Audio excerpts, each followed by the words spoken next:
people living east of the Rocky Mountains in both the United States and Canada at times feel warm, dry Chinook winds blowing from the west.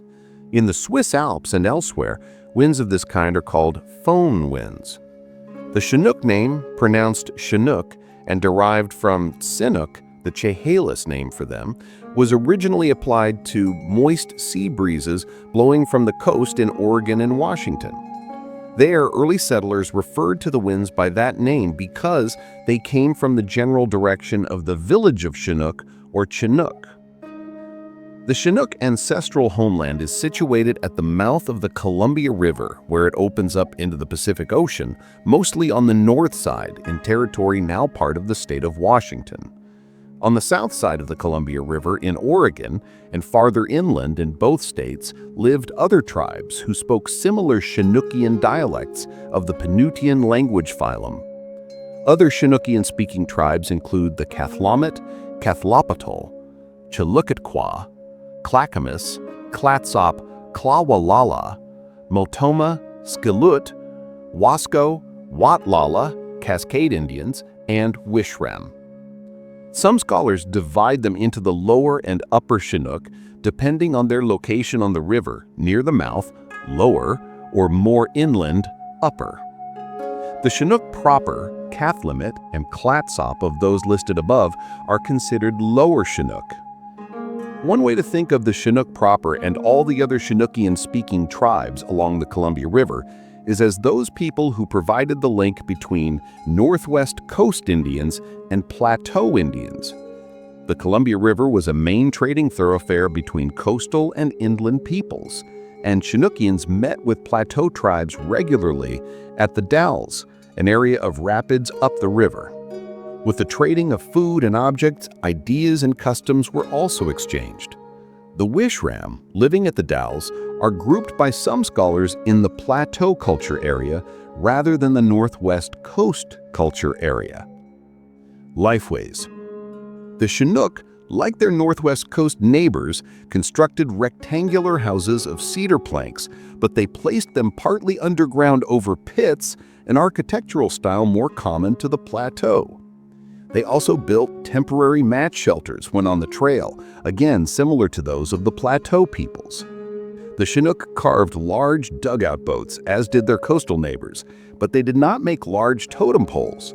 They were known instead for their horn carvings, made from the horns of bighorn sheep and other animals.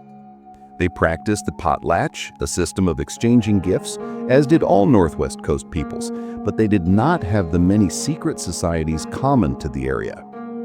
The Chinook depended on salmon as a food staple, as did both Northwest Coast and Plateau tribes. But they were less dependent on sea mammals as a food source than were their coastal neighbors. The river was the primary domain of the Chinook, as it was for the Plateau Indians along the upper Columbia. The Chinook even charged other Indians tolls to paddle through their territory. Of all the tribes of the southern Northwest Coast, the Chinook were the most famous traders. Like the Tlingit to the north, they acted as middlemen among many different tribes. They used dentalia, tooth shells, hiakua to the Chinook, as a form of money and dealt in dried fish, fish oil, seal oil, furs, dugouts, cedar boards, cedar bark, mountain sheep horns, jadeite, copper, baskets, other goods, and even slaves. The Chinookians' Chinook bull, made from the horn of a bighorn sheep, developed a special trade language, a mixture of local languages, to carry out their bartering. Contacts with non-Indians. The Chinook continued to work as middlemen after non-Indians reached the area. Early European explorers reached the Oregon coast as early as the 1500s. In the late 1700s, the area came to be developed for trade, especially after 1792, when American Robert Gray and Englishman William Broughton explored the Columbia River. Thereafter, both British and American trading ships anchored near Chinook territory, seeking to exchange European trade goods for pelts. Lewis and Clark, traveling overland rather than by sea, reached Chinook country in 1805. In 1811, John Jacob Astor, the owner of the American Fur Company and the Pacific Fur Company, founded a trading post called Astoria near Chinook lands. Before long, a trade language that came to be called Chinook jargon, or the Oregon trade language, had incorporated English and French words as well as Indian ones from the earlier Chinookian trade language and was utilized throughout the entire Northwest, from Alaska to California. An example of a word in Chinook jargon is hoochinoo for homemade liquor, from which our slang word hooch is derived. The traditional way of life of the Chinook began to change in the 1830s when a Methodist minister named Jason Lee established a mission among Chinookian-speaking tribes of the Willamette Valley. Lee encouraged white development of the rich farmland, and by the 1840s, settlers were arriving in great numbers.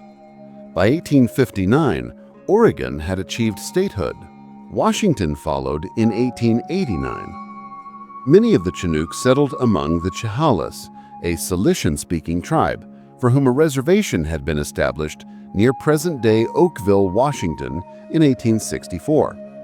Others settled among other area peoples, such as the Quinault, also Cilician-speaking.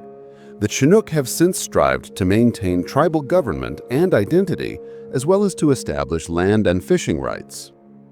In 2002, the Chinook were denied special federal status by the Federal Acknowledgement Program. Among the Puyallup, the name of the wanderer is Quoney. Quoney created the land, rivers, mountains, and people. He wandered over the entire world, and the people knew that his wanderings he transformed everything. Once he met Old Man who split and sharpened bones. He asked him, "What are you doing there?" The old man answered, "I'm sharpening these bones. When the man comes who transforms everything, I'll kill him with them." "Get up," said the Quoney. The old man obeyed. Quoney took the bones and stuck them in the old man's legs. Now he shouted, "Leap away from here and be a deer. You'll kill more chiefs. Rather, the people will eat you." Since then, the deer has had 2 bones in its lower leg. He wandered on and created the rivers of the land, and had the salmon go up them.